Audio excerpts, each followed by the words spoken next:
ในเมื่อคอยเฮ็ดเกษตรระบบน้ำ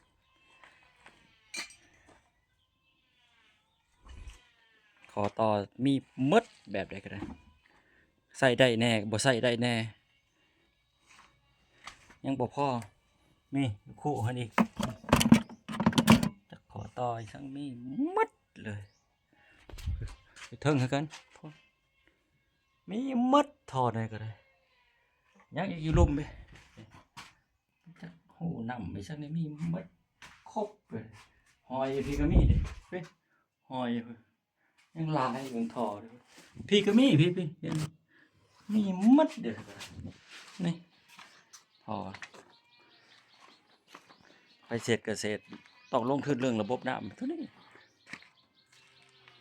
เนาะเพื่อบ่จะให้ผิดพลาดนะมาเป็นเอามาเป็นบทเรียนยังอยู่ได้นี่พี่ถออีกเลยใช่เนาะถอใส่ได้บ่ใส่ได้50%ดังนั้นไผบ่อยากลงทุนบ่อยากผิดพลาดนะมาเบิ่งเอาเด้อบทเรียนยังอีกอยู่ได้นี่พี่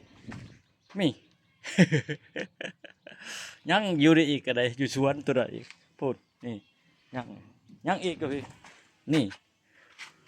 เรื่องระบบท่อน้ำขอต่อยังมีมัดเลยความผิดพลาดเบิ่งเอาเด้อนี่